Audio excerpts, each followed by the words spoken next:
For people out there, there are probably still people out there who don't know you. Can you give me the 2-minute biography of Jennifer Brunner? Where'd you come from? Where'd you go to school? Work experience. Grew up right here in Columbus, born in Springfield, Ohio.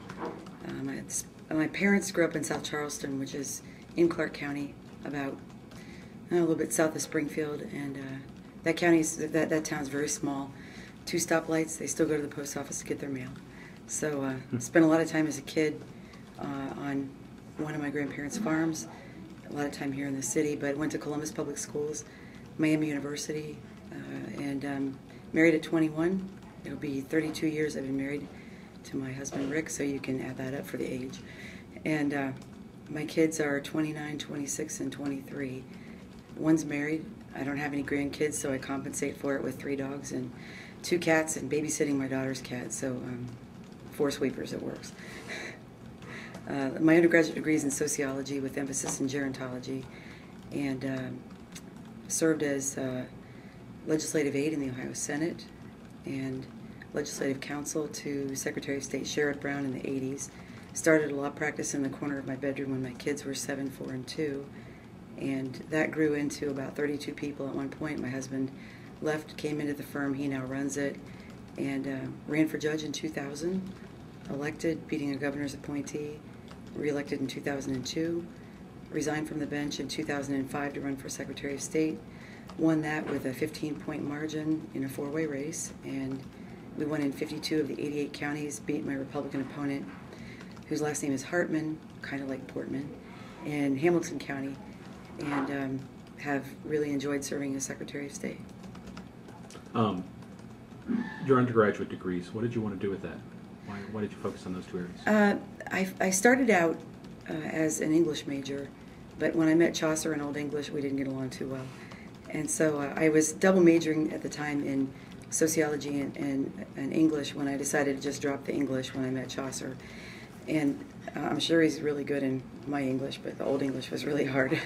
When I look at it in retrospect, I think that the reason I looked at and went into sociology and gerontology, at the time gerontology was an emerging discipline, and I saw it as a way to protect people's rights. And because at the time there was a growing discipline in what needs to be done differently to help older people have a better quality of life.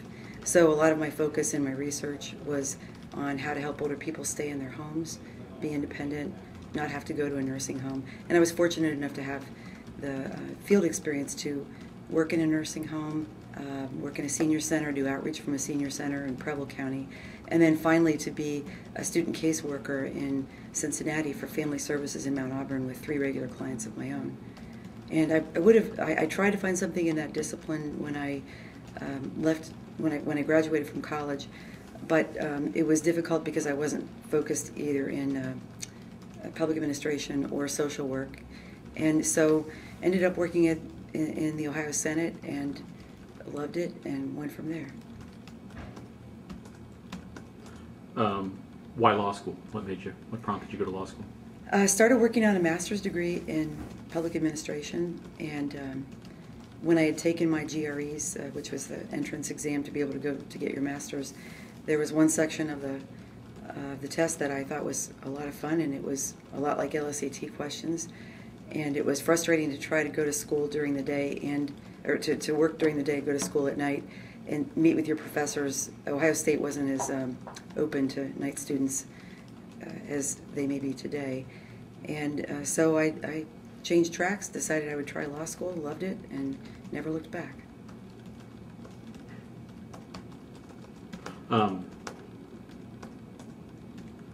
Judge, that was your first public office, Mm-hmm. and you were appointed? No. No, you weren't appointed originally. You ran originally. I ran against the governor's appointee, and I beat him. Okay, and why did you run for that? What goals did you have going into that? I had been, when I worked for Sherrod Brown, I left his office after 4 years thinking that no one would hire me to do election law. And that was precisely what I kept being hired to do, and I actually carved out a niche practice doing election law. Ended up doing a lot of work helping the county Democratic Party, not for any pay, of course. People in politics don't usually want to pay a whole lot. So I was asked to run for judge in '92 by Fran Ryan, the Democratic county chair at the time. And typical woman's response to running for office, even when you look at studies, didn't think that I was far enough along in my career. I was concerned about family, children, if that was something I should do at that point in time. And no one had specifically asked me, but finally, Fran did in 1992. And the interesting thing was it never left my mind, so I kept looking for opportunities because I really wanted to be a judge. I liked that concept of being fair. And so in 2000, I saw that there was an opening.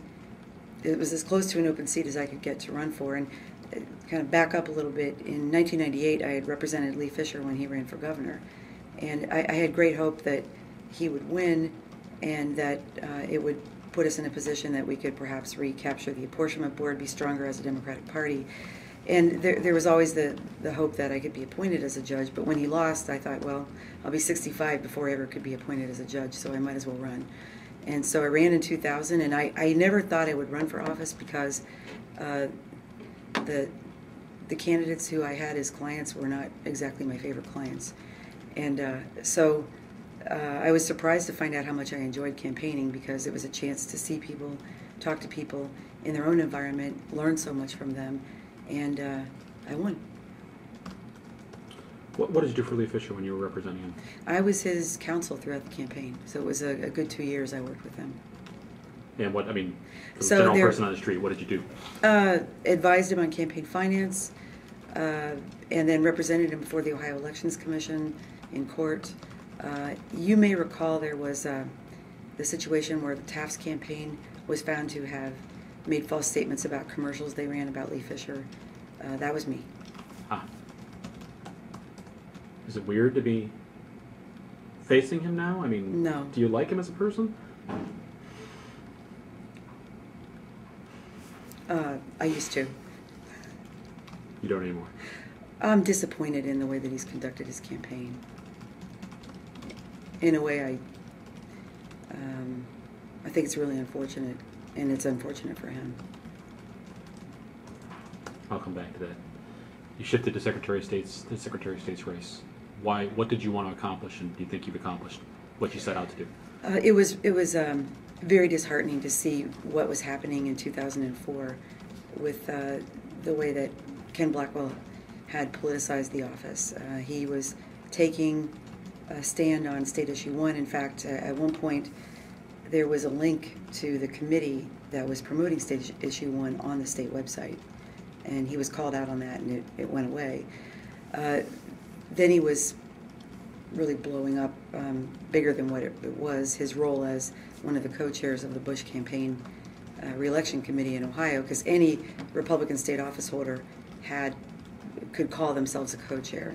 But he even took it after the election and talked about how he'd been the co-chair of the committee and how his work as Secretary of State, he had brought out record numbers of Christian and evangelical voters, and nothing wrong with those voters. The only issue is that he was taking credit for the results of the election, and a Secretary of State should never do that. Now, that happened after I started running as far as the letter, but looking at what was happening, I was very concerned about the trust that people had in the election process, and they lost a lot of trust in the process. I knew I could do better. What are your biggest accomplishments? When you look back at Secretary of State and what you've done? I came in with 4 goals, and we made it really clear to the folks who were there this is what we wanted to get done, because about 2/3 of your employees stay in the office, and some of the folks, though, I'd actually worked with before. So when I got there, they said, welcome back.